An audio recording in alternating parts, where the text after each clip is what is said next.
Hello दोस्तों, good morning. कैसे आप लोग? आशा है कि आप लोग बहुत अच्छे होंगे। चलिए दोस्तों, आज बात करते हैं यूनियन पब्लिक सर्विस कमीशन के बारे में, अर्थात जो आपका आईएएस की तैयारी लोग करते हैं या पीसीएस तैयारी करते हैं, एक दूसरे से काफी मिलता जुलता सिलेबस भी होता है। अब इसमें आज हम बेसिक से बात करेंगे UPSC union public service commission के बारे में, जिसमें आपका अलग अलग रैंक बनता है, आईएएस, आईपीएस, आईएफएस, आईआरएस। इस प्रकार के अलग अलग रैंक हिसाब से आपको क्या किया जाता है, एक प्रकार से आपको जॉब नहीं, एक कैरियर सेट किया जाता है। अब समझते हैं कि यूपीएससी जो लोग आप तैयारी करते हो कि पीटी कैसे तैयार करें, मेंस की तैयारी कैसे करें और इंटरव्यू की तैयारी कैसे की।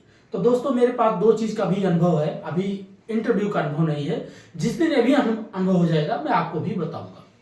पीटी और मेंस के बारे में आज बात करूंगा, कैसे आपको तैयारी करना है। ठीक है, अब समझते हैं पहले पीटी के बारे में।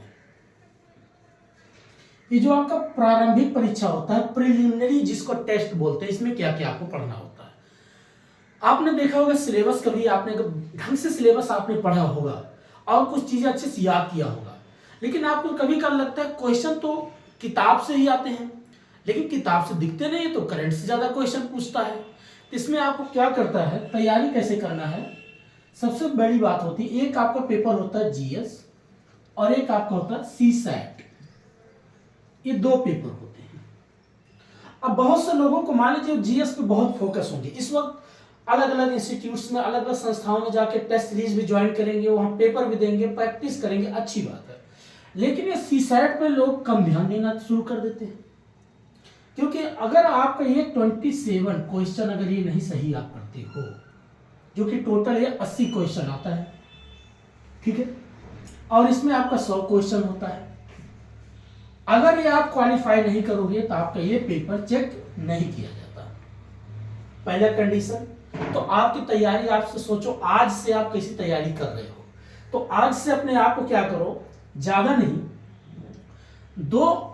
जो है 2 आवर्स आप किस पे समय दो, सीसैट पे, और 3 आवर्स जीएस पे। इस पे ये सीसैट का हो गया, इस पे और आपका इस पे। अब कैसे तैयारी करना, कैसे क्वेश्चन प्रैक्टिस करना है। देखिए, बहुत से लोग तो क्वेश्चन रटते हैं, बहुत याद करते हैं, भूल जाते हैं। आपको रटने की जरूरत नहीं, समझने की जरूरत है। अगर आपने हिस्ट्री अच्छे से पढ़ा है, लेकिन हिस्ट्री बहुत बड़ी सब सिलेबस है, आपने ancient, early medieval, post independence, world history, art and culture, ये सभी टॉपिक इसमें पूरा इंक्लूड होता है, प्लस आपको उसी में करंट भी पढ़ना है। ये सब मिला करके अगर आपने इसको अच्छे से तो पढ़ा, पढ़ने के बाद चैप्टर वाइज आपने पता चला क्वेश्चन प्रैक्टिस किया है। अब बार बार अगर आपने ज्यादा से ज्यादा, मैं कहता हूं दोस्तों ज्यादा नहीं,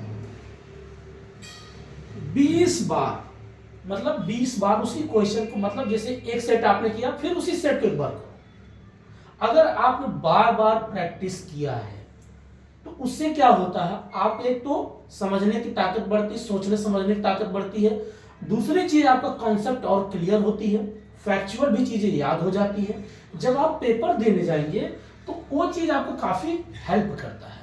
अब जो आपका समय क्या है, रीडिंग करने का नहीं है, क्वेश्चन बनाने का है, क्योंकि जनवरी समझो अब निकल गया, ये भी फरवरी, मार्च, अप्रैल, 3 मंथ टोटल बचते हैं दोस्तों। उसके बाद आप एंजाइटी, टेंशन में आ जाते हैं, कैसे क्वेश्चन बनाए, कैसे प्रैक्टिस करें। तो अभी से अगर जिन्होंने पहले 6 मंथ 8 मंथ पहले से पढ़ा होगा, तो उनको क्या करना होगा, अब क्वेश्चन पे ध्यान। अब क्वेश्चन जब बनने लग जाए, बनने के बाद ये मत समझो कि बहुत से क्वेश्चन रिपीट आपने बना लिया था, ओवर कॉन्फिडेंस में आ जाओ, नहीं, और नए क्वेश्चन करंट के साथ जोड़ के पढ़ना शुरू करो। करंट में जैसे कोई घटनाएं घट गई, कोई भी चीज उठा के देखो, आपका हिस्टोरिकल बेस पे देखो। जैसे अभी तिरुपति बालाजी पे कोई एक प्रकार से भगदड़ मचा, तो वहां आपको ये पता होना तिरुपति बालाजी कहाँ है, और इस मंदिर में क्या है, गर्भगृह क्या है, मंदिर किधर है, किधर भोग लगता है, ये बेसिक चीजें आपको, नागर शैली क्या है, बेसर शैली क्या है, द्राविड़ शैली क्या है, ये सारी चीज तो आप पढ़ेंगे।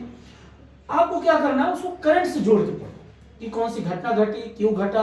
अब बार बार यही इवेंट होती जा रही है, तो इश्यूज क्या बन जाएगा, वो आपका मेंस में काम करेगा। तो अभी आपको किससे फोकस हो जाओ, पीटी क्वेश्चन प्रैक्टिस करो। और कब से कब तक का, 2013 से लेकर के और 2024 तक का जितना पीटी हुआ है, मैं कहता हूं दोस्तों इसको आप अच्छे से प्रैक्टिस करो। और क्वेश्चन पढ़ने का तरीका क्या करो, जैसे कोई क्वेश्चन मान लीजिए पूछ लिया, 2023 बहुत टफ क्वेश्चन आए थे, अब क्वेश्चन का लेवल भी चेंज कर दिया गया। पहले आपका असर्शन और रीजन होता था या मैचिंग कॉन्सेप्ट होता था, अब मैचिंग हटा दिया, आपको क्रोनोलॉजिकल बना दिया। क्रोनोलॉजिकल के साथ साथ आपको इतना कंफ्यूज कर दिया, बोल दिया कौन सा क्वेश्चन सही है, फिर पूछे कितने सही हैं। इस प्रकार से आपको क्या करना होगा, तैयारी उस लेवल में करना पड़ेगा। तो क्वेश्चन जब पूछेगा तो आप ये देखो क्वेश्चन कहां से पूछ रहा है और किस टॉपिक से पूछ रहा है। आप क्वेश्चन को पहले पकड़ो और फिर सोचो क्वेश्चन कहां से पूछ रहा है। जैसे अगर एग्जांपल के लिए मैं बात करूं कि बोलते हैं कि दिल्ली यमुना नदी किनारे बस मतलब बनाया गया, बसाया गया, तो पूछेंगे दिल्ली क्यों ही मतलब यमुना नदी किनारे क्यों है, हर एक शहर नदी किनारे क्यों होता है। तो आपका दिमाग सोचेगा इस बात तो सही है, नदी किनारे क्यों हर एक शहर होता है। लखनऊ देखो गोमती नदी किनारे, बनारस देखो तो गंगा नदी किनारे, इलाहाबाद देखो तो आपका प्रयाग जिसको बोलते हैं इलाहाबाद के, वो भी एक प्रकार से नदी किनारे, कानपुर देखो तो भी नदी किनारे। कोई भी शहर ऐसा है नहीं जो नदी किनारे ना हो, या होगा तो या समुद्र किनारे होगा।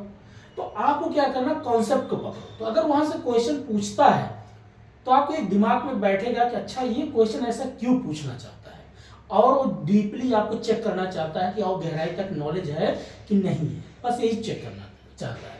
तो प्रारंभिक जो परीक्षा होता है ना, ये आपका ये चेक करना चाहता है आपको पता है कि नहीं है, आप कितने अवेयर हो, ये होता है पीटी का।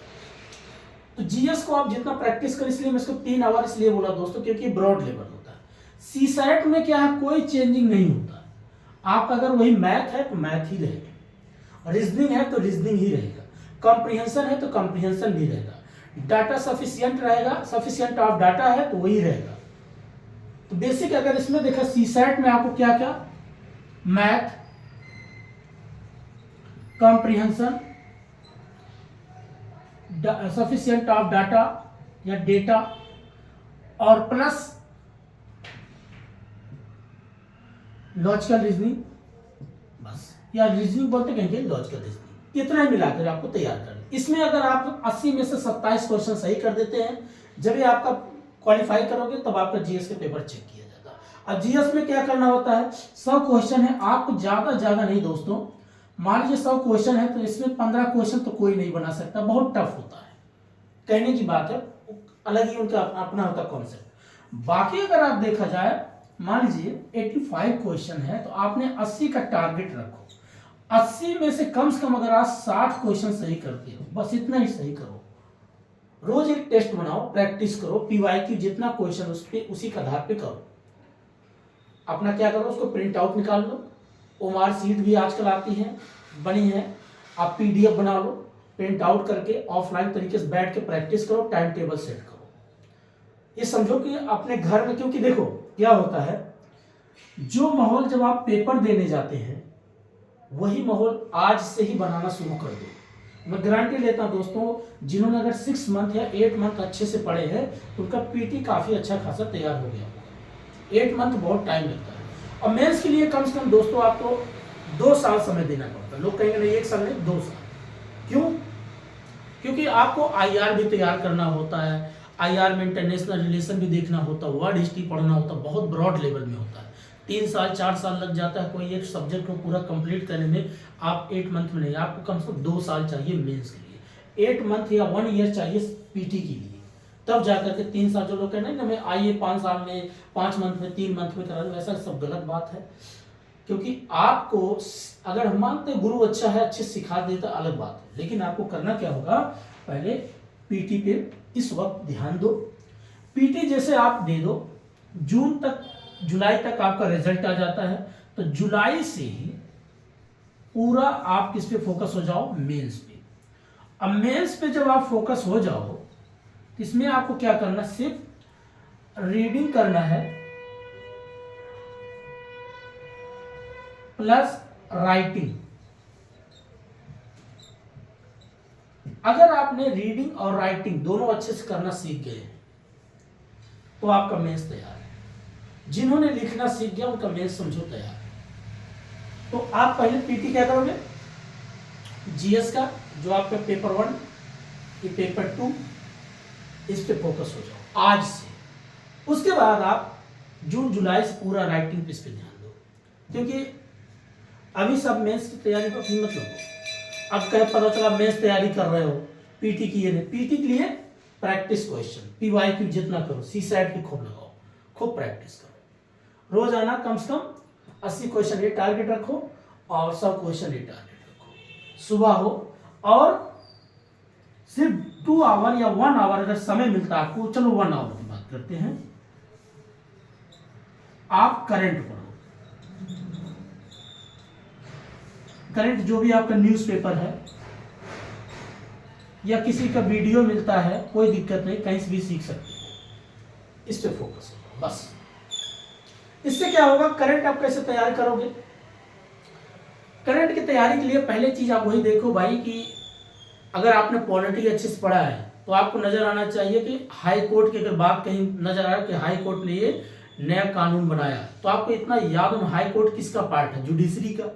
तो जुडिशरी का पार्ट है, तो कौन से आर्टिकल को लेकर के बात कर रहा है, अनुच्छेद को लेकर के, क्या वुमेन महिलाओं को लेकर के क्या बात कहा, अनएम्प्लॉयमेंट को लेकर के क्या बात कहा, पॉवर्टी को लेकर के क्या स्कीम लेके आ रहा सरकार, या इस पे आपका जुडिशरी क्या इस पे न्याय करता है।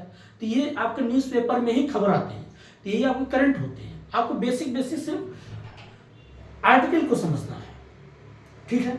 अच्छा, ये चीजें जब हो जाती है, फिर दूसरा आप देखोगे कि कहीं पर मान लीजिए कोई टेक्टोनिक क्रिया हुआ, अर्थक्वेक आ गया, या आपका वॉल्केनो हो गया, ज्वालामुखी हो गया, भूकंप आ गया, तो आपको पता होना चाहिए कहां पर आया, किस जगह पे आया, तो ये आपका करंट होता है। इसमें भी पूछ सकता है जो ये आपका टेक्टोनिक एक्टिविटीज होती है, विवर्तनीय जो विस्थापन होती है प्लेटों का, आपका सागरी प्लेट और स्थलीय प्लेट है, ओशियन प्लेट और जो आपका स्थलीय प्लेट है, तो इन दोनों में जब टेक्टोनिक क्रिया होती है तो कहां पर हुई, जिसको कभी काल बोलते हैं अभिसारी क्या है, अपसारी क्या है। एक प्रकार से कभी प्लेट एक दूसरे विस्थापन हो जाना, एक दूसरे करीब आ जाना, एक दूसरे समानांतर हो जाना, ये भी चीजें आपको याद रखना पड़ेगा। ऐसी घटनाएं कहां घट रही है। साइक्लोन मान लीजिए कोई आया, तो साइक्लोन क्लॉकवाइज था या एंटी क्लॉकवाइज था, या कौन सी सागर महासागर में, पैसिफिक ओशन में आया या इंडियन ओशन में आया, अरेबियन ओशन में आया, कहां पर आया, आपको ये भी याद रखना चाहिए। एक करंट की चीज है, पूछ भी सकता है। तो बेसिकली चीजें आपको हो जाता है क्या, करंट की। अब उसी में और भी चीजें होती है, जैसे पॉलिटिक्स हमने बात किया, वैसे आपका इन्वायरमेंट की अब बात करते हैं।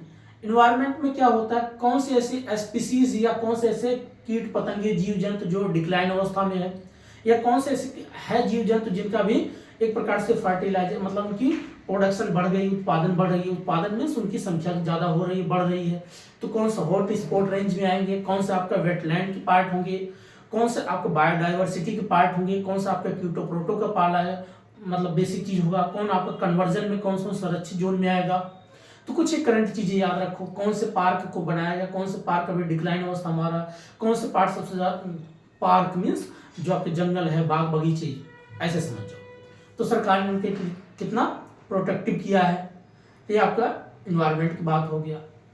किसी शहर मान लीजिए बड़े शहर दिल्ली, मुंबई, चेन्नई, कोलकाता में अगर मान लीजिए पॉपुलेशन बढ़ रहा है, तो अर्बनाइजेशन, शहरीकरण हो रहा है, तो इससे क्या पॉल्यूशन बढ़ रहा है, या पॉल्यूशन बढ़ने से क्या पॉपुलेशन भी ज्यादा, पॉपुलेशन के इम्पैक्ट पॉल्यूशन से क्या लेना देना, इस पे गवर्नमेंट में क्या स्कीम लेके आई, कि कुछ करंट चीजें बन जाती हैं। यही आपका करंट कभी का जो लॉन्ग टर्म होता था आपका इश्यूज बन जाते हैं, और वही इश्यूज आपका मेंस में काम आता है।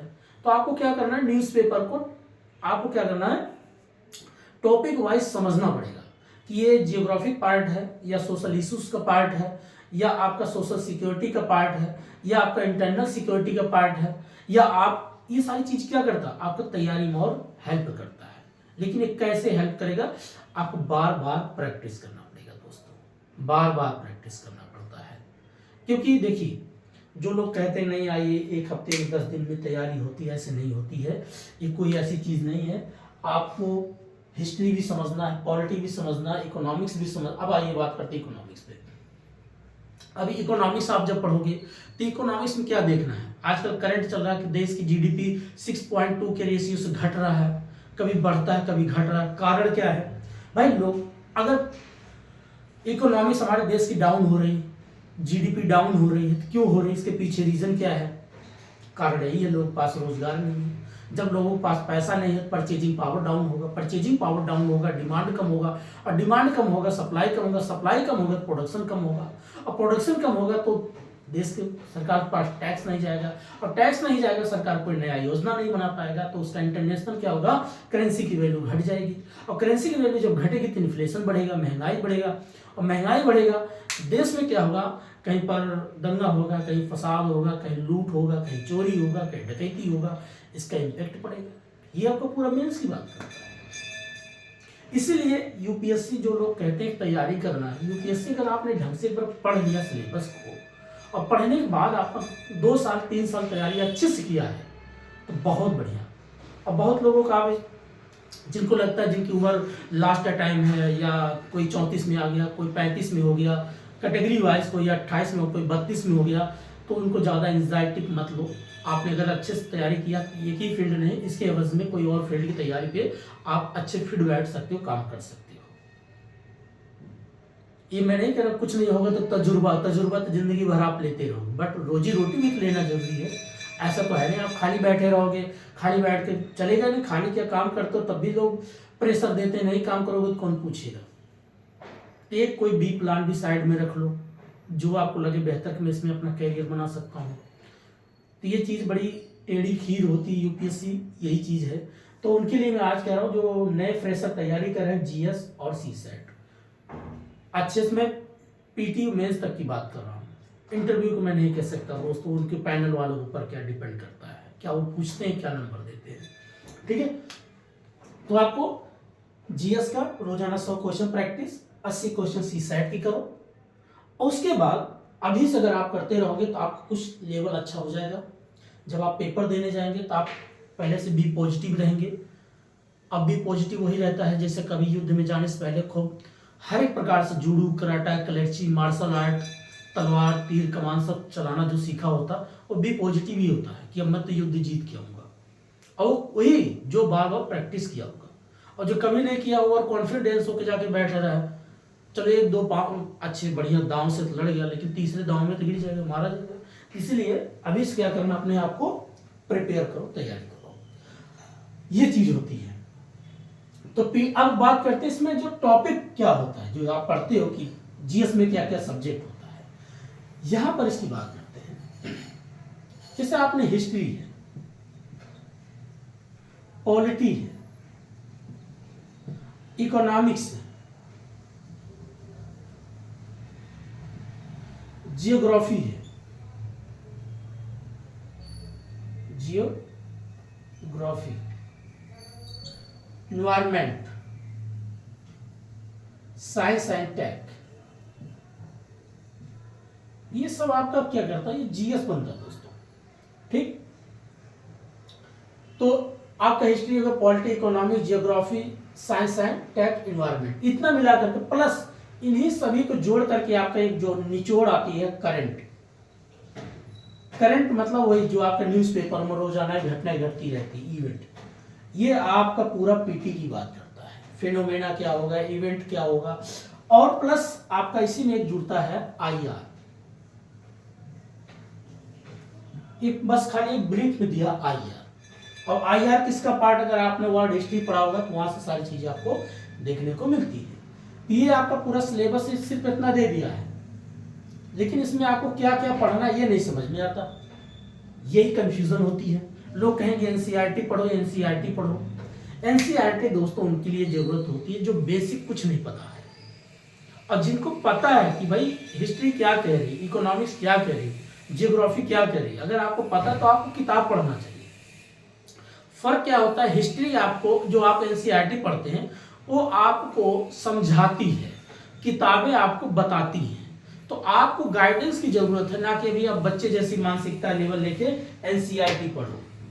एनसीईआरटी क्या करती है, वो एक बेसिक चीज को बताती है, तो मतलब समझाती है, और किताबें आपको बताती है। तो जिनका लेवल आप ग्रेजुएशन कर चुके हैं, आपको बुक्स पढ़ना चाहिए, अलग अलग राइटर की पढ़ोगे।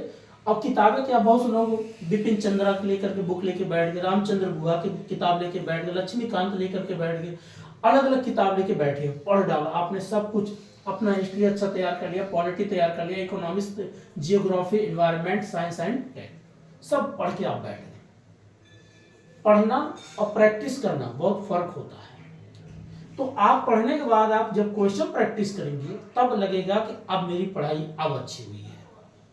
अब बहुत से लोग अब इस वक्त किताब लेके कहीं से वीडियो कोई मिल जाएगा, हिस्ट्री पढ़ते जा रहे पढ़ते जा रहे। हिस्ट्री से ही साथ क्वेश्चन नहीं आता, आपको सब यूनिट को देखना है, आपको ट्रेडिशनल बेस पे भी देखना है, करंट बेस पे भी देखना है। दोनों बेस पे जब आपका तैयारी होगी तो बेहतर आपके लिए पीटी बन जाता है। और सीसैट के लिए बहुत से लोग को लगता नहीं, सीसैट तो बहुत आसान है, थोड़ा सा कंप्रीहेंशन तो पढ़ना ही है, उसमें से क्वेश्चन बना लेते, इसी में बहुत लोग अटक जाते हैं, इसी क्वालिफाई नहीं कर पाते दोस्तों। तो आपको इसको भी ध्यान देना है, ये भी बहुत ध्यान देना है। जब ये सब आप क्वालिफाई कर जाओगे तो मेंस में जब जाओगे तो मेंस में क्या क्या आपको पढ़ना होता है, यही जो आपको सिर्फ ये टॉपिक जो दिया था, इन्हीं सब चीजों को आप मेंस में कैसे पढ़ोगे अब बात करते हैं मेंस के लिए। तो पीटी के लिए दोस्तों यही करो, पीछे आज से 4 घंटा 5 घंटे अपने लिए टाइम निकालो। मैं गारंटी देता हूं इतना अगर आपने कर लिया रोज अभी से, अब कल मत देखो कहीं और कोई बोले यहाँ टेस्ट सीरीज चल रहा है यहाँ ज्वाइन करो, सब जगह भागो मत। सबका टेस्ट सीरीज का लेवल अलग होता है, आपके यूपीएससी के लेवल का जो क्वेश्चन है उसको सोल्व करो, क्योंकि दुनिया बहुत बड़ी है। मैं भी कोई क्वेश्चन बना दिया, आपको नहीं पता, आप कंफ्यूज हो गए, आपको नहीं आएगा तो आपको लगे मैं बना क्यों नहीं पाया, आप अपने आप पे डाउट करेंगे। कोचिंग वालों का काम क्या है दोस्तों, शुरुआत में बड़े सिंपल टेस्ट करवाते हैं, जब आप क्वालिफाई कर जाओगे तो आपको एक प्रकार से एडमिशन के लिए तो बोलेंगे आइए एडमिशन दो, उनका मार्केटिंग है। खुली बात बताओ, मैं सेल्फ स्टडी तैयारी किया हूँ, कभी मैंने भी देखा था बकवास करते हैं कोचिंग वोचिंग। मैं भले अब ये कोचिंग में चला नहीं रहा हूँ, मेरा कोई कोचिंग वोचिंग नहीं, मैं तो यूट्यूब पर लोगों को सेवा कर रहा हूँ, जिनको चाहिए वो नॉलेज ले ले, सीख ले। कोचिंग वालों का मेन मोटिव पैसा कमाना है। आपको इतना हवा भर देंगे आपके दिमाग में, आप गुब्बारे की तरह फूल जाओगे। आपको टू द पॉइंट बात करता हूँ, आइए मेंस के जितने कोचिंग सब मार्केट चला रहे हैं कुछ नहीं हो। अगर उनको सब कुछ आता तो पहले अपने घर वालों को बनाते। आईएएस मेंस की जब आप तैयारी करोगे, जब आपको पीटी हो जाएगा तो यहाँ पर लोगों को क्या करना होता है ये भी बात करते हैं। कितना पेपर होता है ये भी किसी लोग को पता नहीं है, और बहुत से लोगों को पता भी है। टोटल यहाँ 9 पेपर होते हैं। अब 9 पेपर जो आपके होंगे, एक आपका होता है एस्से, जिसको बोलते हैं निबंध, हिंदी में लिख देते हैं एस्से। एक आपका पहला ही पेपर होता है एस्से। अब आज बताइए भाई, किसी से एस्से कभी आपने लिखा होगा? भाई आपने हाई स्कूल में लिखा होगा, 12th क्लास में लिखा होगा, 9th में लिखा होगा, 8th में लिखा होगा। एस्से मतलब निबंध, ठीक है। अब ये भी नहीं पता होता कि इसमें कौन सा पेन यूज करेंगे, 1 पेन यूज करेंगे, 2 पेन यूज करेंगे, किसी को पता, एक ही पेन यूज करना पड़ता है। ये हो गया आपका एस्से। अब एस्से आपका जो बनता है पूरा एक प्रकार से जिससे फिलोसफर होते हैं उसी आधार पर बनेगा। तो ये आपका एस्से लिखने का प्रैक्टिस करो, लेकिन वो तभी आएगा एस्से लिखने जब आपके पास GS 1 यहां लिख देते हैं 1, GS 2 general paper 2, GS 3rd, GS 4th, GS 5th, GS 6th, general study 6 और 7, 8 एंड यहाँ पर 9। अब GS 1 जो अगर शुरुआत बात करें, जिसको हम एस्से की बात कर देंगे, पहले पेपर, दूसरा पेपर, तीसरा, चौथा, पांचवा, छठा, ये सब आपको 1 वीक के अंदर में हो जाता है। 1 सप्ताह के अंदर में सब पेपर होता है, फर्स्ट वीक, ऐसे समझ जाओ वीक, ठीक है। अब सोचो आपको 1 सप्ताह के अंदर या 8 दिन 10 दिन के अंदर में सारा पेपर हो जाता। बीच में अगर कोई छुट्टी पड़ गई तो 1-2 दिन के लिए गैप दे देते, ऑप्शनल पेपर के लिए 2 दिन छुट्टी देता बस। अब ये जीएस आपका वन हो गया निबंध। अब जब आप पढ़ोगे जीएस 1 पे, आप पढ़ते होंगे पहला, किसी पूरा सिलेबस याद है मेंस का? नहीं याद होगा, आपको याद करना पड़ेगा। आप देखेंगे उसमें लिखा होगा हिस्ट्री, बस इतना लिख दिया। अब हिस्ट्री में आपको क्या क्या पढ़ना था? अभी इधर आओ, अंदर आओ। आपको उसमें एंशियंट हिस्ट्री, एंशियंट प्राचीन, अर्ली मेडाइवल, अर्ली मेडाइवल, उसके बाद मेडाइवल या मिडिवल, उसके बाद मॉडर्न, उसके बाद आर्ट एंड कल्चर, कब से कब तक का कुछ इवेंट, 18th सेंचुरी, उसके बाद वर्ल्ड हिस्ट्री। ये सब मिला करके आपका खाली अभी हिस्ट्री का पार्ट बना। फिर उसके बाद इसी में अभी जीएस इस जो 2 इसी में बात करते हैं। अगला भी टॉपिक क्या रहेगा? Plus geography, geography, phenomena, phenomena, जो भी नए नए एक्टिविटीज होती है जिसमें आपका वॉल्केनो हो गया, ज्वालामुखी जिसको बोलते हैं, अर्थक्वेक हो गया, भूकंप हो गया, इन्वायरमेंट हो गया, इस पे क्या इम्पैक्ट पड़ेगा। तो एक जियोग्राफी 2 पार्ट में, कौन कौन सा? एक वर्ल्ड और एक आप इंडियन। वर्ल्ड में 2, फिजिकल और पॉलिटिकल। यही चीज आपको इंडिया में फिजिकल एंड पॉलिटिकल, इस लेवल आपको तैयारी होना चाहिए। फिजिकल में वही चीज, रॉकी माउंटेन कहाँ है, एंडीज माउंटेन कहाँ है, यूराल पर्वत कहाँ है, किस 2 ऐसे देशों को या किस ऐसे कॉन्टिनेंटल को डिवाइड करता है। तो आपको क्या करना, फिजिकल में आपको पढ़ना होगा mountain, Deccan, coastal area, plain area, desert area, types of desert, cold desert क्या, वार्म डेजर्ट क्या है, कालाहारी डेजर्ट कैसे, गोबी डेजर्ट का है। आपको फैक्चुअल चीजें पूछ लेता है, ये पूरा फिजिकल का पार्ट होगा। फिर उससे और अगला पढ़ोगे क्लाइमेट को लेकर के, कोल्ड करंट क्या है, मतलब ठंडी धारा क्या है, गर्म धारा क्या है, व्यापारी पाउंड ट्रेड विंड क्या है, जेट स्ट्रीम धारा क्या है, साइक्लोन क्या है। फिर उसके बाद पढ़ोगे पैसिफिक ओशन कहां पर है, कैसे बना, इंडियन ओशन कहां है, कैसे बना। जब आप टेक्टोनिक क्रिया पढ़ोगे तो काफी चीज और सीखोगे। ये पूरा फिजिकल की बात है। पॉलिटिकल में वही पूछता है कौन सी नदी कहां पर है, या कौन सा कैपिटल, कौन से देश की कहां पर कैपिटल पूछ लिया, बताइए वाशिंगटन कहां पर है, सिंपल सी बात है। कैनबरा कहां पर है, बीजिंग कहां पर है, कौन से नदी किनारे बसा है, ये पॉलिटिकल चीजें पूछता है। ह्यूमन जियोग्राफी होता है, जनजातियों के बारे में पूछेगा, नेशनल पूछेगा, इंटरनेशनल, जैसे भारत पूछेगा थारू जनजाति कहां पर है, भील जनजाति कहां पर है, खारो जनजाति कहां है, गारो जनजाति कहां है, खासी जनजाति कहां है। ये सारी चीजें आपकी क्या करता है, ये जियोग्राफी का पार्ट होता है। प्लस इंडस्ट्रियल जियोग्राफी पूछ सकता है, इंफ्रास्ट्रक्चर जियोग्राफी पूछ सकता है, एग्रीकल्चर जियोग्राफी पूछ सकता है। ये इसमें आपका पूरा पार्ट ये होता है। आपको सिलेबस बार बार देखना चाहिए। अब इसी में बात चला दोस्तों, नेक्स्ट टॉपिक इसी में और सोशल इश्यूज, सोशल इश्यूज, सामाजिक मुद्दे क्या क्या होते रहते हैं भाई। वुमेन को लेकर के क्या इश्यूज बन जाते हैं, अनएम्प्लॉयमेंट को लेकर के क्या बन जाता है, पॉवर्टी को लेकर क्या बन जाता है, कम्युनिज्म को लेकर क्या बन जाता है, सेक्युलरिज्म को लेकर के क्या बन जाता है, कैपिटलिज्म को लेकर के क्या बन जाता है। सब आपके क्या है, अर्बनाइजेशन कारण क्या है, ये सब आपका सोशल इश्यूज है। ये इतना मिला करके आपका कौन सा टॉपिक बनता है, जीएस2। और जीएस2 में इतना आपको पढ़ना पड़ेगा। अब हिस्ट्री अपने आप में बहुत बड़ा है।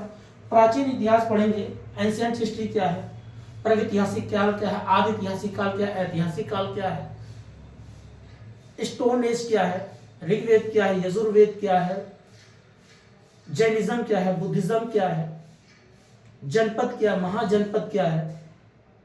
ये सारी चीज आपका प्राचीन काल में आप पढ़ोगे।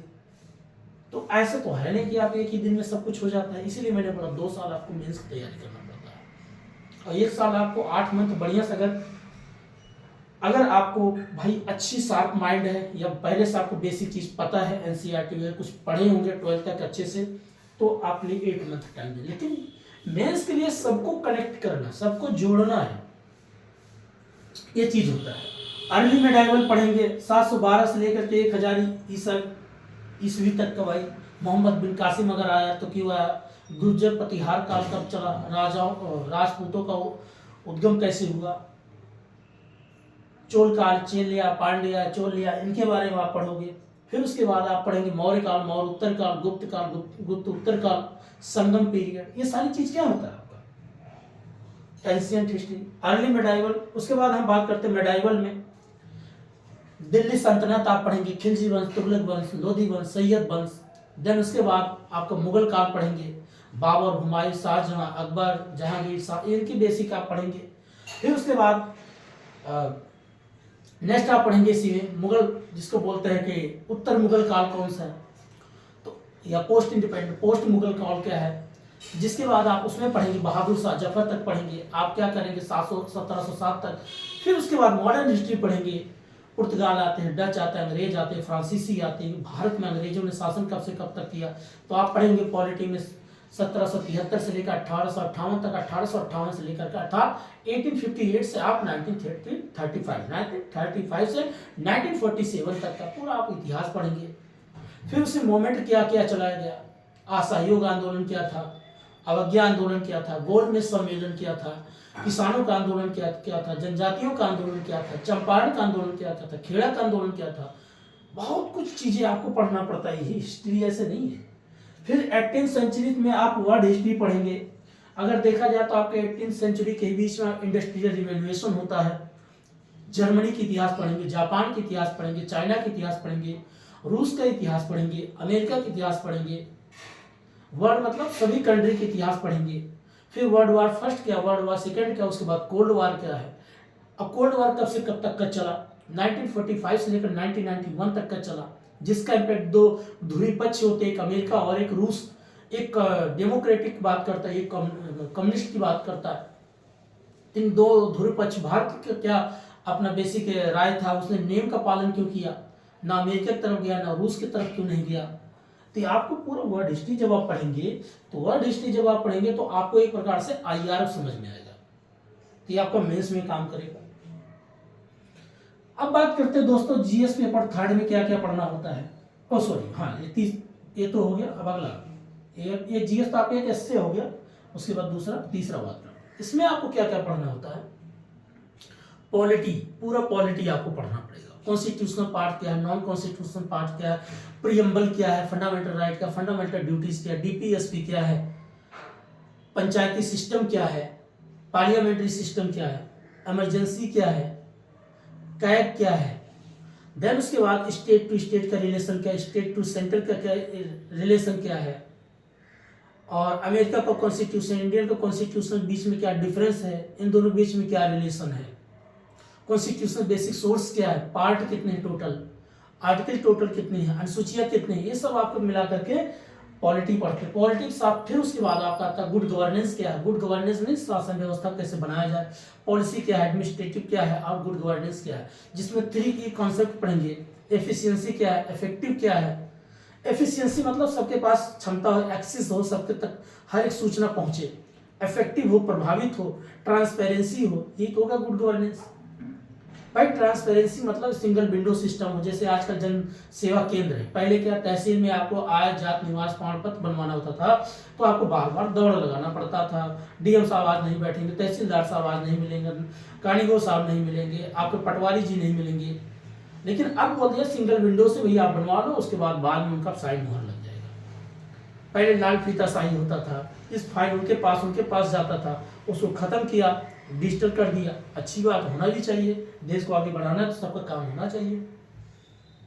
तो आपको गुड गवर्नेंस मतलब एफिशिएंसी हो, इफेक्टिव हो, इकोनॉमिकली हो, ट्रांसपेरेंसी हो। ये 4 वर्ड को अगर आपने अच्छे से पढ़ा होगा तो आपका गुड गवर्नेंस काफी बेहतर होगा।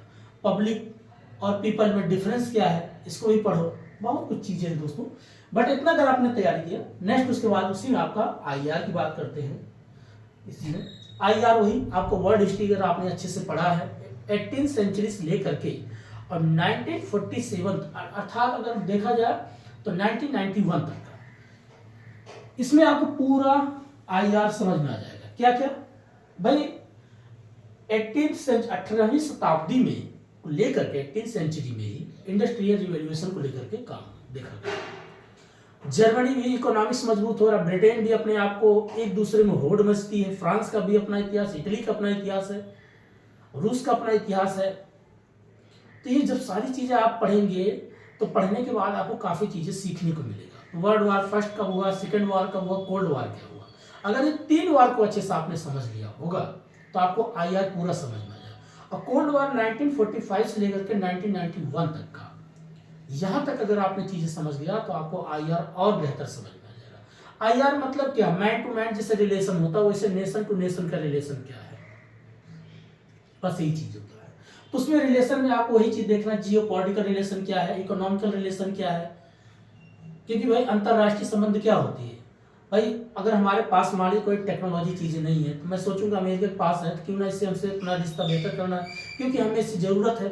चाइना के पास अच्छी कोई वस्तु है तो हम चाइना से भी रिश्ता अच्छा रखेंगे, क्योंकि हमें अपने देश को भी आगे बढ़ाना, अपने लोगों के लिए खाने पीने की व्यवस्था बेहतर करना है, सस्ती चीजें देना है, टिकाऊ भी चीजें देना है। तो हमें और भी देशों की जरूरत पड़ेगा, टेक्नोलॉजी भी सीखना पड़ेगा। इसलिए हमें आईआर पे भी फोकस। देखिए आईआर में लोग कहते हैं एक दूसरे कोई दुश्मन, कोई किसी दुश्मन नहीं, सब एक दूसरे के अपने हित के लिए ही सोचते हैं, चाहे कोई भी कंट्री हो।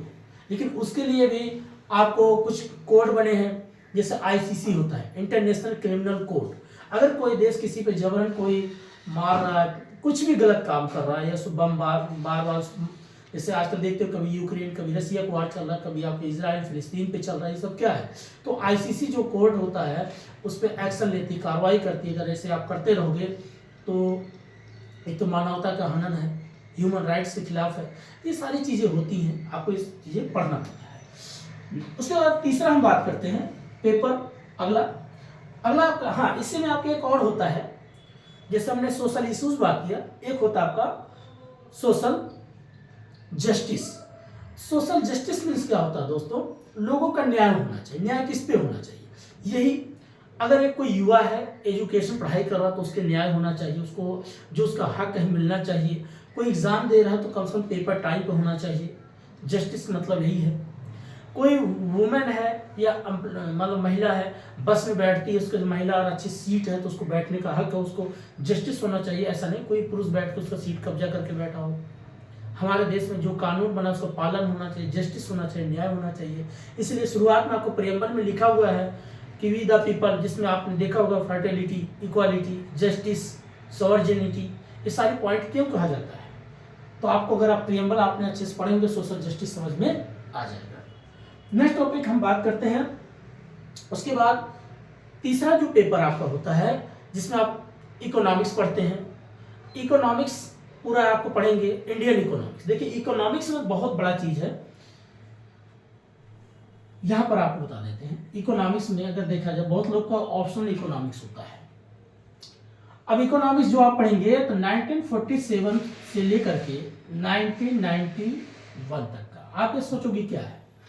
जब देश आजाद होता है तो उस वक्त 560 रियासतें थी, सभी को एकीकरण किया गया। किन्होंने किया, सरदार वल्लभ भाई पटेल जी ने।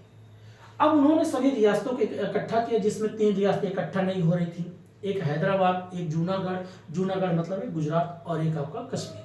तीनों आज तीनों ने काफी बहुत, अगर आगे सोचेंगे तो हमारे देश की जनधन की बड़ी नुकसान भी हुई इस पे, और सबसे ज्यादा नुकसान जम्मू कश्मीर वालों ने किया।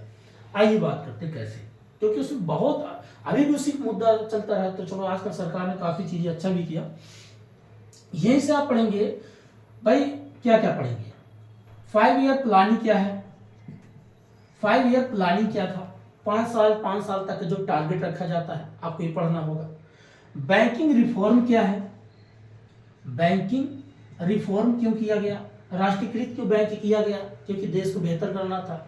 इन्वेस्टमेंट मॉडल क्यों लाया गया, डिसइन्वेस्टमेंट मॉडल क्या है, ये भी समझो। इन्वेस्टमेंट क्या है, डिसइन्वेस्टमेंट क्या है। जैसे प्रेजेंट टाइम में सरकार अगर देखा जाए तो रेल हो गया, LIC हो गया, एयरपोर्ट हो गया, सरकार प्राइवेट को सौंप दी। क्यों दी, उसको लगा जितने सरकारी कर्मचारी थे, एक चीज ये भी देखिए, कहने वाली बात सत्य है, जो कोई सरकारी नौकरी बैठ जाता है तो उसको लगता है तो लाइफ सेट हो गया, पैसा तो मिलता रहेगा, अब तो जीवन सेट हो गया।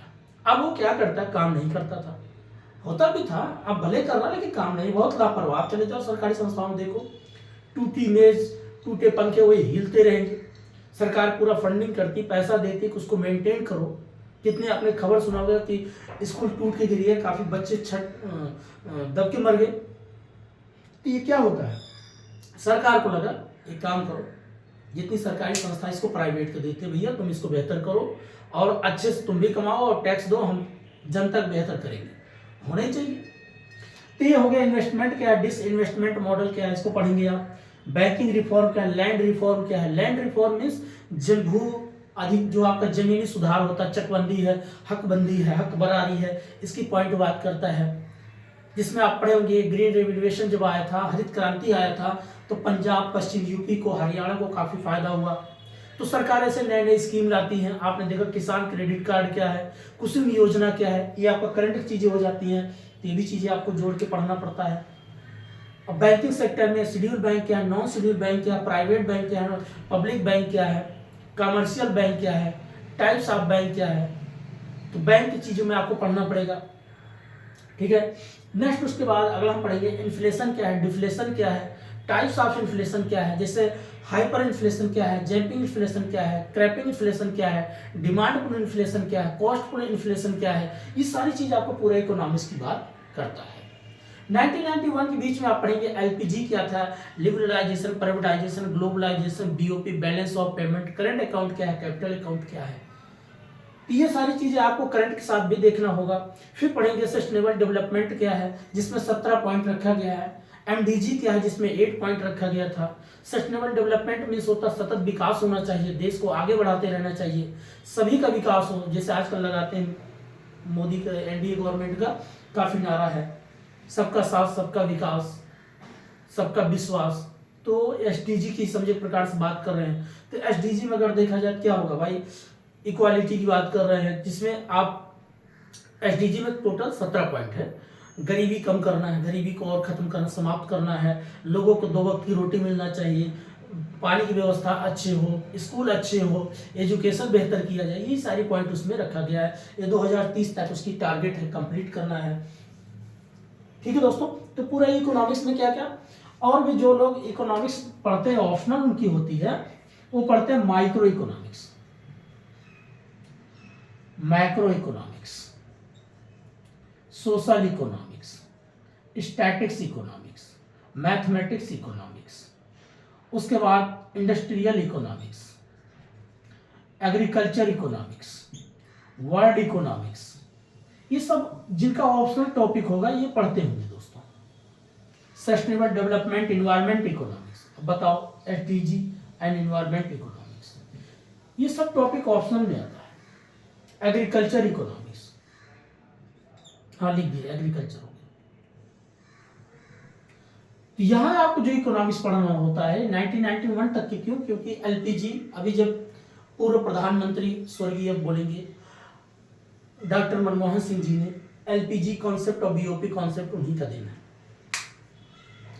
आइए उसके बाद एनडीए गवर्नमेंट आते 2015 5 ईयर प्लानिंग, उसका नाम नीति योजना कर दिया, जिसको डिसेंट्रलाइजेशन कॉन्सेप्ट दे दिया गया। तो ये आपका पेपर 3rd में। और नेक्स्ट इकोनॉमिक्स के बाद अगला पढ़ेंगे science and technology. Science and technology जब आप पढ़ेंगे इसी मेंस में, जिसमें आप पढ़ेंगे विज्ञान और प्रौद्योगिकी, अर्थात science and technology as a India, Bharat को लेकर के विज्ञान और प्रौद्योगिकी के बारे में समझो भाई। जैसे आप पढ़ेंगे भारत में इसरो कहां पर है, स्पेस कहां पर है, या आप और देखेंगे पढ़ेंगे स्पेस क्या है, स्पेस टेक्नोलॉजी क्या है, आईसीटी इंफॉर्मेशन कम्युनिकेशन टेक्नोलॉजी क्या है, लेजर टेक्नोलॉजी क्या है, बायोटेक्नोलॉजी क्या है, नैनो टेक्नोलॉजी क्या है, डिफेंस टेक्नोलॉजी क्या है। इस सब मिला करके आपका साइंस एंड टेक्नोलॉजी की बात करता है। तो आपको इसमें अवेयर होना, पता होना चाहिए कंप्यूटर का कौन सा जनरेशन चल रहा है, या कंप्यूटर का जनरेशन, तो आप कौन सा कंप्यूटर, सुपर कंप्यूटर यूज कर रहे हैं, या आप मान लीजिए सुपर कंप्यूटर यूज कर रहे हैं तो किस रेंज का है। नेक्स्ट टॉपिक आप और पढ़ेंगे टाइप्स ऑफ कंप्यूटर क्या, डिजिटल कंप्यूटर क्या है, एनालॉग कंप्यूटर क्या है, हाइब्रिड कंप्यूटर क्या है, ये पूरा आईसीटी की बात करेगा। 1942 से 1956 तक का आपका फर्स्ट जनरेशन था जिसमें आपका वैक्यूम ट्यूब लगा। तो ट्रांजिस्टर किस में आया, ट्रांजिस्टर के क्या लेवल था या कितने बड़े कंप्यूटर था, आपको एक तो बारीकी चीज याद रखना पड़ेगा, तो ये जाके आपको मेंस में लिखना पड़ता है। फिर उससे science and technology social issue से जोड़ के पूछ सकता है कि आज वर्तमान समय में बच्चों को मोबाइल पकड़ा दिया जाता है तो उससे क्या हमारे देश की युवाओं पे या बच्चों पे क्या इम्पैक्ट पड़ा है, क्या उनकी सोचने समझने की ताकत बढ़ी या कम हो गई है। ये सारी चीजें आपको हर एक पॉइंट से तैयार करना पड़ेगा, ठीक है। लेजर टेक्नोलॉजी है, अगर आज लेजर टेक्नोलॉजी नहीं होता जिससे आप बोलते बिना चीड़े फाड़े बढ़िया ऑपरेशन हो जाती है, आंखों का हो, किडनी का हो, लीवर का हो, गुर्दे का हो, किसी भी हो, अंदरूनी कोई भी आपका चीज है, जैसे बहुत लोगों का स्टोन बन जाता है पेट में, तो देखते होंगे लेजर द्वारा ऑपरेशन किया जाता है। तो लेजर जो टेक्नोलॉजी कितना तक भारत कहाँ अचीवमेंट किया है, भारत ने अपने आप को कहाँ तक प्राप्त किया है, कितना सीखा है, और इसका क्या हमारे सोशल इशू पे क्या इसका नेगेटिव इम्पैक्ट पड़ रहा है, क्या पॉजिटिव इम्पैक्ट पड़ रहा है। जैसे आप बायोटेक्नोलॉजी पढ़ेंगे, अगर बायोटेक्नोलॉजी नहीं होता तो आज भारत में जो एग्रीकल्चर फील्ड है जिसमें आप पढ़े होंगे हरित क्रांति में, जिसमें आप कई चीजें पढ़े होंगे, श्वेत क्रांति क्या है जिसको दूध उत्पादन को लेकर के बात करते थे, उसके बाद उसी में आप पढ़ते हैं जैसे गोल्ड क्रांति क्या है, आपको गोल्ड में जिसमें आपका पोटैटो होता है, उसके बाद आपका गुलाबी क्रांति क्या है, मांस की बात करता है, सिल्वर क्रांति क्या है। तो हर एक पॉइंट आपको क्या करना, बायोटेक्नोलॉजिकल चीजों से जोड़ के पढ़ना पड़ेगा। भूरी क्रांति क्या है जिसमें पेट्रोल की बात आती है। तो इससे क्या होता है, लोगों को खाने पीने की चीज की सरकार ने काफी चीजें व्यवस्था, सरकार ने रिसर्च के लिए अलग अलग सेंटर बना रही है कि उस पर और लोग आए, पढ़े लिखे, देश के लिए बेहतर करें। ये चीजें भी हमें पढ़ना पड़ेगा। नेक्स्ट उसके बाद साइंस एंड टेक्नोलॉजी, उसके बाद इसमें और जुड़ा होता है आपका कन्वर्जन ऑफ एनवायरनमेंट, पर्यावरण को लेकर के कितना संरक्षित भारत या सरकार कितना सोचती है। ये इंटरनेशनल, जैसे अभी आपने देखा होगा COP हुआ था, तो जो कॉन्फ्रेंस ऑफ पार्टी 28 हुआ तो उसका क्या इम्पैक्ट पड़ा, उसका जियो पॉलिटिकल पे क्या इम्पैक्ट पड़ा, भारत को क्या बेनिफिट होगा, इंटरनेशनल क्या इम्पैक्ट पड़ेगा, ग्लोबल वार्मिंग जो बढ़ रहा है, क्लाइमेट चेंज हो रहा है, भारत को उस पर कितना सचेत है, कितना आगे सोच रहा है, और आम जनता कितना जागरूक है, कितना अपने लिए और समाज के लिए बेहतर सोच सकता है। ये पॉइंट होता है आपका मेंस का दोस्तों। उसके बाद लास्ट हम फोर्थ पेपर बात करेंगे, अगला ही समझ आता है, इनमें फोर्थ है, ये फिफ्थ कर दिया। अब इसमें बात करेंगे क्या होता है, जिसमें आप पढ़ेंगे एथिक्स। अब एथिक्स में क्या होता है दोस्तों, हाँ एक और रह गया था दोस्तों, इंटरनल सिक्योरिटी। इंटरनल सिक्योरिटी और है, तो उसके बाद एथिक्स की बात करते हैं। इंटरनल सिक्योरिटी क्या कहता है, आंतरिक सुरक्षा। एक तो जैसे आपके देश में बोलते हैं नक्सलवाद है, और दूसरा एक आतंकवाद है। अब इसमें आपको, अब तीसरा हो गया आपका साइबर अटैक। तो तीन चीजें से भारत जूझ रहा है। अब पहले समझो भाई ये नक्सलवाद क्या है। नक्सलवाड़ी कोई एक जगह था, वहां पर नेपाल और बंगाल के बीच में एक बॉर्डर बीच पड़ता है, एक जगह है, वहां से शुरू हुआ था। और बंगाल में आप दो व्यक्ति का नाम सुने होंगे, कानू सान्याल और चारू मजुमदार। दो व्यक्ति थे जिन्होंने एक प्रकार से देखा जाए तो वो हक की लड़ाई करते थे, सरकार के खिलाफ बगावत नहीं, अपना हक की बात करते थे। लेकिन लोगों को लगा सरकार के खिलाफ बगावत करते हैं, यहाँ से एक नक्सल का जन्म होता है। और उससे पहले अगर देखा जाए तो कॉन्सेप्ट आपका चाइना में चियांग काय शेतु और एक चियांग काय शेतु व्यक्ति थे जिन्होंने डेमोक्रेसी की मांग करते थे। और वहां से कॉन्सेप्ट, कम्युनिज्म से कॉन्सेप्ट वहां से नेपाल से हमारे देश में आता है। और दूसरे थे आपका, जिसको जिनपिंग जी जो है उनके दादा थे, नाम थोड़ा याद नहीं आ रहा, अभी आएगा तो बता देंगे आपको। तो चियांग काय शेतु और जो व्यक्ति थे उस वक्त चाइना के ही, तो वहां पर वो डेमोक्रेसी की मांग कर, दूसरे कम्युनिस्ट की मांग करते। कम्युनिस्ट में सबकी हक की बराबर की बात होती है। वहां सब कॉन्सेप्ट उठ करके भारत में आया, तो इसका पूरा एक बेसिक हिस्ट्री आपको पढ़ना चाहिए। सिर्फ ऐसे ही नहीं कह देना कि कोई नक्सल कभी लोगों के एक नक्सलवाड़ी कोई जगह है, वहां से सब उठा था, ठीक है।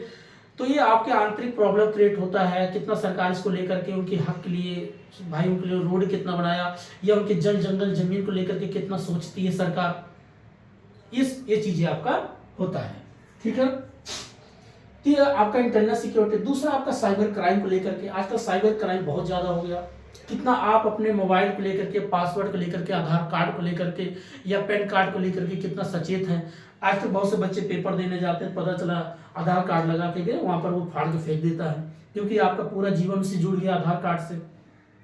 कोई आपका आधार कार्ड नंबर पा गया, वो पा करके आप कुछ भी कर सकता है।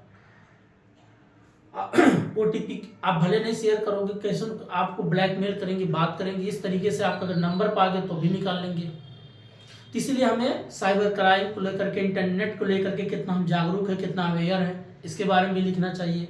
और साइबर क्राइम अटैक कितने, एक रेड टैप वाले होते हैं, एक वाइट टैप वाले, ब्लैक टैप वाले होते हैं, तीनों के बारे में भी पढ़ना चाहिए। साइबर क्राइम अटैक सबसे पहले कहाँ शुरुआत हुई, क्यों भारत में कैसे हो रहा, ये सारी चीज़ें आपकी होती है। उसके बाद थोड़ा और पढ़ेंगे, जिसमें डायस्पोरा क्या है, एक टॉपिक होता है इसी में। डायस्पोरा जिसको माइग्रेशन की बात करते हैं, जिससे भारत में आजकल बांग्लादेशी कहते हैं घुसपैठी हो रहे हैं, भारत में आ रहे हैं, तो ऐसा क्यों हो रहा है, ये भी चीज़ पढ़ना चाहिए।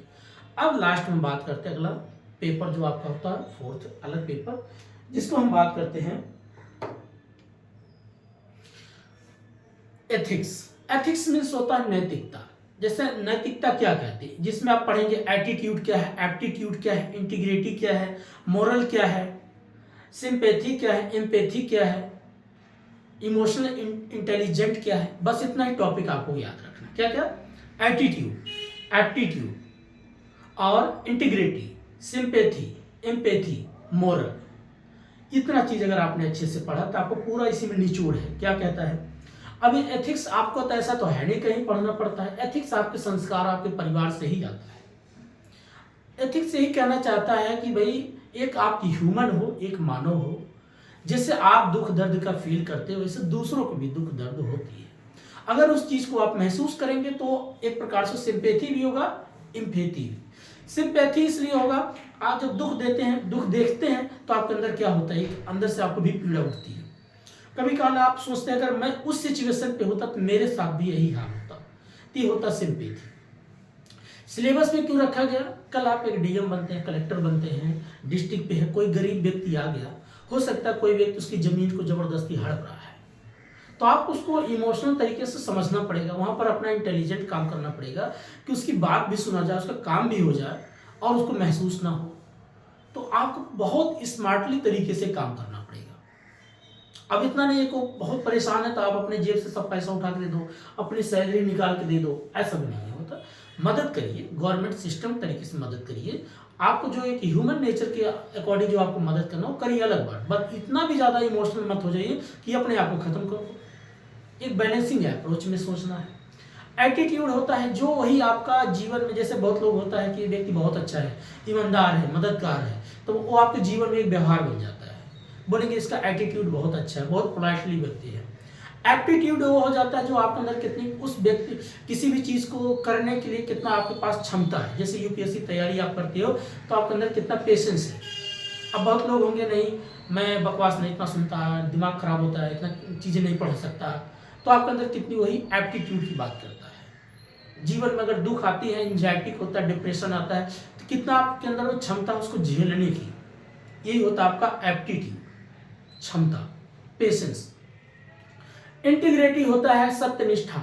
सत्यनिष्ठा मीन्स आप मान लीजिए कोई, अगर आप कोई व्यक्ति हो, ये सत्यनिष्ठा का मतलब आप कहीं काम करते हो तो आपको 8 आवर काम करना, तो आप कितना ईमानदारी से काम करते हो। अगर यूपीएससी का आप तैयारी करते हो तो आप ईमानदारी से कितने आवर घर पे पढ़ते हो या कोचिंग में पढ़ते हो, कितना आउटपुट आप कर रहे हो, यही होती सत्यनिष्ठा।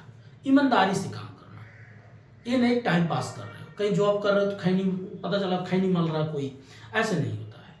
काम करो, 8 आवर काम करो, बाकी आपका लंच का टाइम होगा, आराम करो, कोई दिक्कत नहीं। तो क्या होता है आपका इंटीग्रिटी, सत्यनिष्ठा की बात करता है। तो एटीट्यूड, एप्टीट्यूड, इंटीग्रिटी। उसके बाद होता मोरल। मोरल्स मीन्स नैतिकता, वही है आपका दिमाग, सोचने की क्षमता। अब कभी का सिचुएशन, केस स्टडी आपके सामने कोई चीज खड़ी होगी, एक तरफ आपके पिताजी हैं, एक तरफ आपकी बीवी है, एक तरफ आपके बच्चे हैं।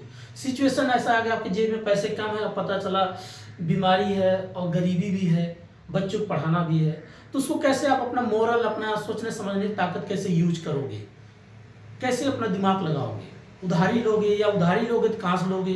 अगर उधारी से पहले कौन सी चीज़ पे फोकस करोगे? बच्चे की पढ़ाई पे करोगे या पिताजी का इलाज पे फोकस करोगे?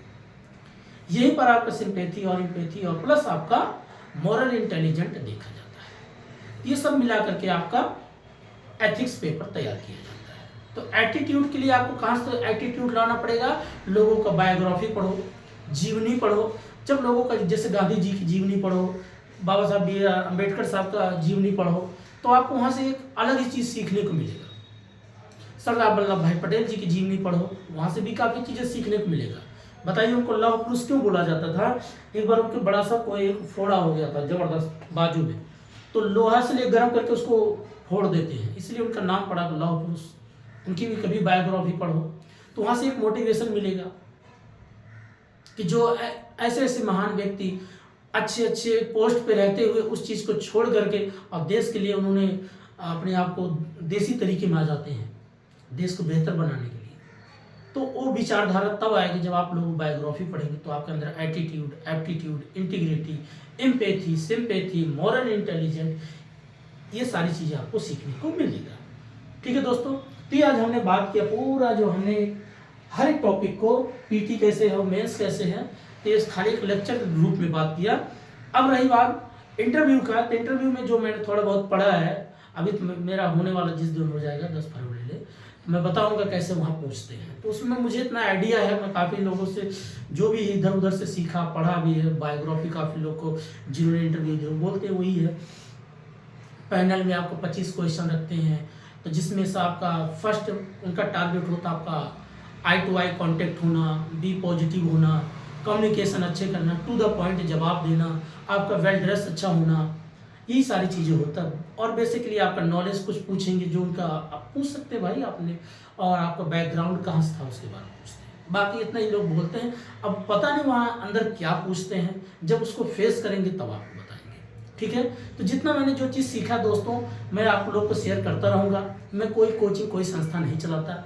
मेरा जो भी मैं सीखा, मैं भी इस देश, जब तक इस दुनिया में हूँ तब तक कुछ ना कुछ कंट्रीब्यूट करता रहूँगा। जो जिस लेवल में रहूँगा वो जरूर करूँगा दोस्तों। ज्ञान है तो ज्ञान से दूंगा, पैसा रहेगा तो पैसा नहीं दूंगा। आज इतना ही, तब तक के लिए नमस्कार और जय हिंद। मस्त रहिए, पढ़ाई करते रहिए और टेंशन में मत आइए। एग्ज़ाम है, सीखो, एंजॉय करो। और बहुत से लोगों को लगता है नहीं 30 हो गया, 32 हो गया, उम्र हो गई, अब नहीं दे सकते टाइम, अब टाइम खत्म होने वाला है, ऐसा मत सोचिए। उम्र तब भी पहले बीतती रही, आज भी बीतती रहेगी। उम्र से कोई मायने नहीं रखता है, मायने रखता आपके पास कितना सोचने समझने की ताकत बेहतर है। उम्र क्या करोगे? बहुत से लोग 70 साल हो जाते तब भी एक्टिव है, बहुत से लोग 50 में बुढ़े हो जा रहे हैं। ये आपके जेनेटिक पे डिपेंड करता, आपके लाइफ स्टाइल पे डिपेंड करता, आप कितने आवर सोते हो, क्या खाते हो, एक्सरसाइज कैसे करते हो, आप कितना खुश रहते हो, इस पे आपकी उम्र तय होती है। आपका लाइफ स्टाइल पे उम्र तय होती है, ना कि आपका एज पे कोई क्राइटेरिया बना दिया गया है। वो तो सरकारी सिस्टम बनाए भाई, 60 तक इंसान हो जाता, बूढ़ा हो जाता है, ऐसा सिर्फ कहने की बात है। आजकल अगर आपका मेंटेन अच्छा है, खान पान अच्छा है, तो आप 80 तक अच्छा जीते हैं, अच्छा काम करते हैं। तो ऐसा मत सोचिएगा कि आज 32 हो गया तब पेपर ऐसा लगेगा कि नौकरी नहीं है। नौकरी नहीं मिले तो क्या करोगे? मैंने भी कौन सा भी नौकरी पा गया, पेपर दे रहे हैं, सीख रहे हैं, लोगों को सिखा रहे हैं। नहीं होगा तो कुछ और करेंगे। नॉलेज है, आपके पास ज्ञान है, कुछ तो कर सकते हो ना दोस्तों।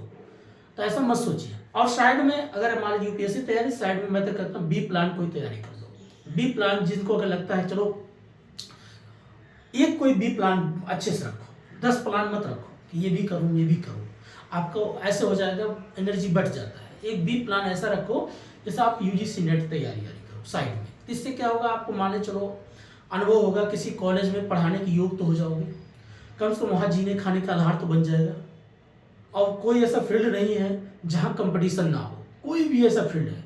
मैंने देखा एक बार बाल कटवाने भी कटवा गया था नाई के पास, तो उसने क्या बोला, भैया यहाँ पे देखो एक नाई खोल दिया, यहाँ पे ब्यूटी पार्लर हो गया।